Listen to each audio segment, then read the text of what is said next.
Jordan Belfort back in the spotlight with a new book, Way of the Wolf. Jordan, obviously, the movie The Wolf of Wall Street was based off of another one of your books from 10 years ago. Right. What's one thing we don't know about Jordan Belfort? Wow, one thing, I think one of the problems with me is everyone knows my whole life from the movie. I think what people don't know about me is that, that the movie sort of depicts that the character I was back in the day, right?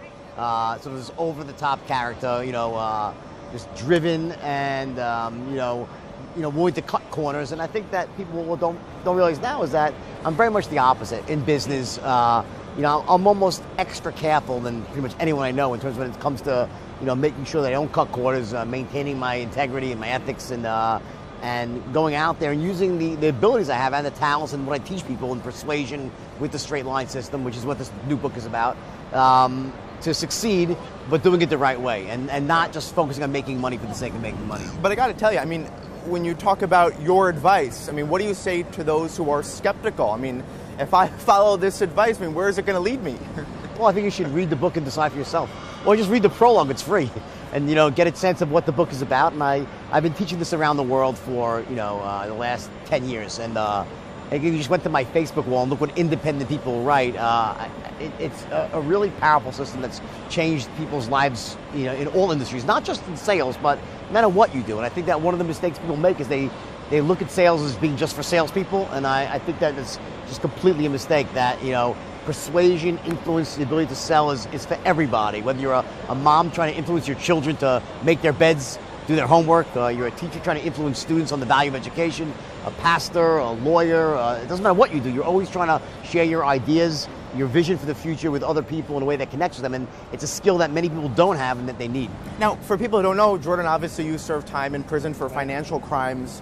What would you say is possible now? Do you think you could recreate the scheme that you did all those years ago today? So 99% of what I did was legitimate. It was a regular firm where everything was running the right way, and then I was, in one little defined area, I was flipping units, and then that turned into what you call a pump and dump, right? It still happens to this day. People use the internet more now in chat rooms. They talk stocks up and stuff like that. But I think those things will always be around, in some way, exactly the same way. I don't know if it would be exactly the same way because the internet is such a big part of everything right now. But and a lot of people lost money based on what you did. So right. You're now making a lot of money with your speaking career, your right. book writing career. Is that money going back to those victims? Yeah, I pay back a lot of money. Yeah, sure. I work with the government. I actually pay back money every single month, and it's been great. And I paid back a lot, and I continue to pay back. And I hope How much have you paid back? Probably 18, 19 million already, and I continue to pay back, and I'll pay back more. How much more? All of it. Really? It's my goal. So everyone buy books. So this is more than just the return of Jordan Belfort. Well, I think it's always been my intent was to sort of go out there and, live in a certain way. Not in the way that I lived back in the day, which was just about how much money could I make for myself, was really to empower other people and also make amends for the past and live a good life at the same time. And I don't think those are mutually exclusive. And I think I've done pretty well with that. And I continue to strive to do even better in the future. Let me ask you about Wall Street culture, of course, which we saw in the movie The Wolf of Wall Street. How has it changed now, do you think? You must talk to Wall Street people all the time. Right.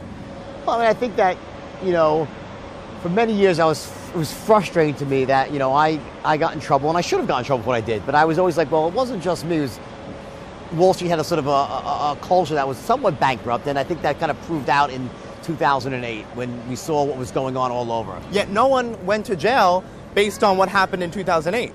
That's not my problem. I'm happy for they didn't. I'm, sad people that thought they should have. But for me, I deserve to go to jail. I did, and that's a new chapter of my life now, right?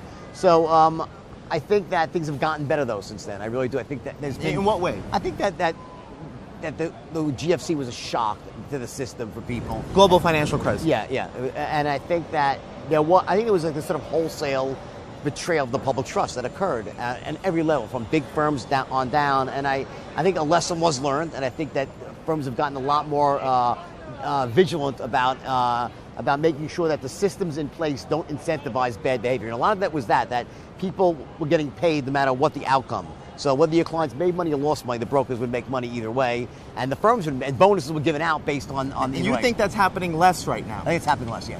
Really? Yeah. Although you look at Equifax, I mean, that guy's made well over $100 million, and look what happened to that firm. So there's certainly cases of it. It's always going to be there. That's human nature. But I think that there was sort of like a high point, which it was having when I was there. I wasn't the only one doing it myself. And but at 2008, I think that was sort of like the belcher all came out, like, and everyone looked and said, whoa. I think things have gotten better. I really do. Wall Street culture has always sort of been under the microscope, but right now, Silicon Valley is really in the crosshairs over, gender discrimination, sexual harassment. Are there any similarities between what we read about in terms of what's going on in Silicon Valley versus your time on Wall Street? I think wherever people are making a lot of money, there's going to be the sort of behaviors that you see playing out where young people make a lot of money very quickly and then they don't know quite what to do with it, how to attach value to that money, so they start spending and doing things that seem like socially out of the norm. And I think that, like everything else, Wall Street had to grow up a bit, and I think the people in Silicon Valley have to grow up in the sense of they find it's easy to make money, but there's another side to the equation. That's the ethics, the integrity. And I learned the hard way that, without that side of the equation, your success isn't lasting. And it doesn't really feel that good anyway. And I think that, and again, I think it's very easy to focus on the bad players. Right. There's always a lot of great players, too, people that are doing it right. And even in the worst of times, even in the GFC, which probably was the global financial crisis, which is the worst, still many people weren't, doing things wrong. So what are you doing now with your money besides paying back people that lost money because of your crimes? Are you investing in the markets? I do, but I live for me, it's really, I'm very different than I used to be. I'm older. The things that make sense at 25 don't make sense at 55, right? So I'm not out there buying fast cars and yachts and trying to... But you must have a nice car. I have a nice car, but I don't really drive anywhere. I drive to the tennis court and back. But you don't have a plane or anything like that? I don't have a plane, or certainly a yacht, or never get again. But I think for me, it's not, I don't use money as my sole indicator of how well I'm doing. All right, I have many other indicators as well in terms of, how many people are attending my events, how many people are being helped by what. I mean, this book I wrote, The Way of the Wolf, the straight line system, is a very powerful system that can help people. So to me, success is just about also broadening the scope of people that I interact with and stuff. It's not just dollars and cents. Now, so many people made a ton of money this year investing in Bitcoin. What do you think of Bitcoin? We had current JP Morgan CEO Jamie Dimon come out and say it's a fraud. Do you think Bitcoin is a fraud? Yes. And why is that? Well, I think he's right. I mean, I think that I don't think it's a great model. I'm not saying cryptocurrencies there won't be one. I think there will be one, but I think it has to have some backing by some central governments out there, because the biggest problem I see with Bitcoin, why I would never buy it, is that they could steal them from you. Like, they hack into your phone or something. I know people that have lost all their money like that, and also it's just the idea that it's basically, listen, I mean, the currency all is air, I guess, when you think about it, right? But this specifically, because it's being backed by nothing other than a program that creates artificial scarcity, it seems kind of bizarre to me that it could really ever be sustainable forever without the, listen, again, things go artificially up very, very high and they go artificially down, right?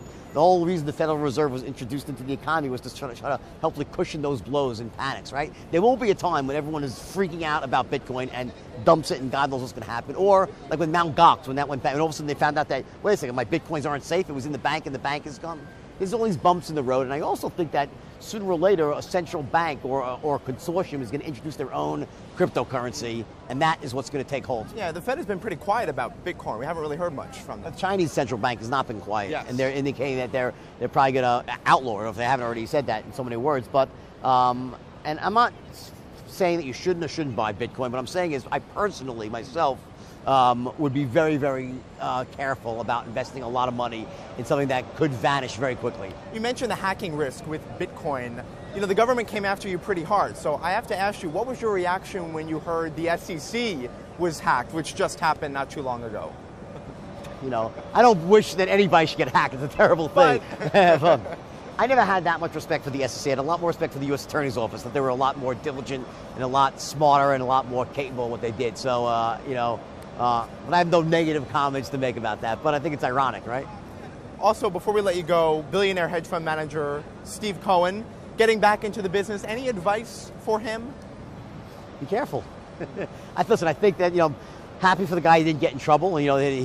Nothing really happened when everyone thought something was going to happen. But I'm sure that, whatever he was doing, anything that was perceived as being wrong, I'm sure he'll be very, very careful to make sure he doesn't go tread into that area again. So my good luck to the guy. I hope he does great.